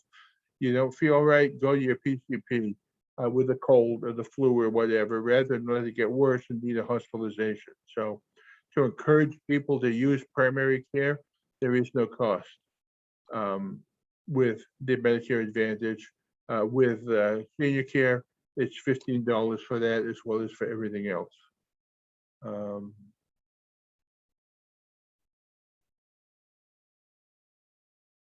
Infusion sessions, monthly infusion sessions. Infusion is costly. Infusions are typically covered by Medicare Part B. So if they're covered now, then they'll continue to be covered.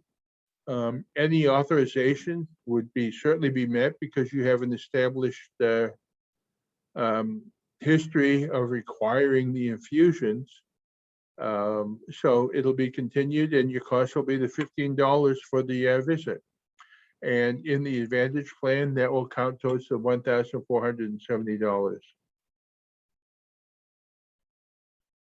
What would be the advantage of staying in senior care other than cost?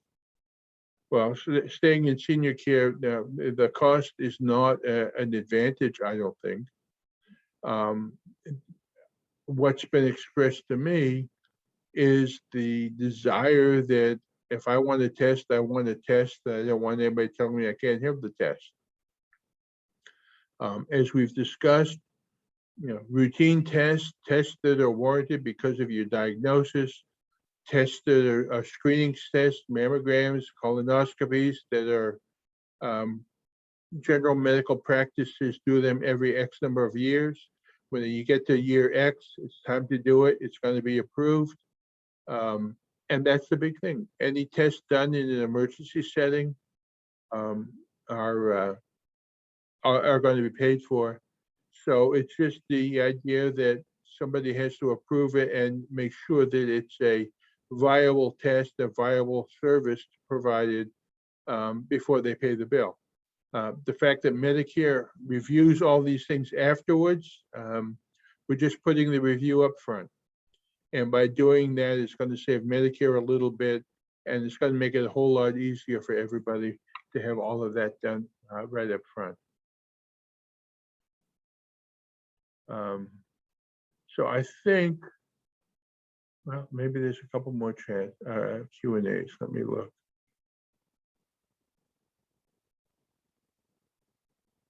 Okay.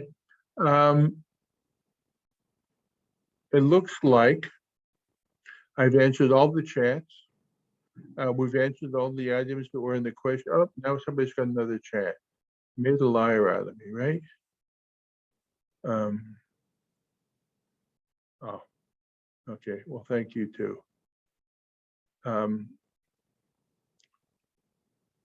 So what I'm going to do is I'm going to thank you again for your patience and sticking with me. People have dropped off over the time. I can totally understand that. And please know that we will continue to make every effort to provide you with facts and information. We're not going to tell you what we think. We're not going to say this or that unless we can verify it and back it up. So we've talked about things that needed prior approvals. We've provided that list. May not like it, but this is what we have. We've given you the information to give to those Medicare providers that are reluctant to be part of the network about how they can get paid and everything. So I hope you found it useful. My staff and I are here and will continue to answer the calls. They've gotten very good at understanding what's going on. When there have been presentations offered by the Alliance, they have been on there. We've put the phones on answering machine mode. Everybody has watched the presentation, so I'm not the only one that has to answer the questions, and so everybody will know what's going on. We'll answer the calls 8:30 to 4:30 basically, unless it's a holiday, or if we're in a training session or a meeting of some kind, and we'll make every effort to get the calls back to you. I'll make every effort to be a bit better, more attentive and quicker in returning calls and emails. But this has taken a bit of a toll on us, and we're looking forward to November. So that said, I'm going to stop the recording here, and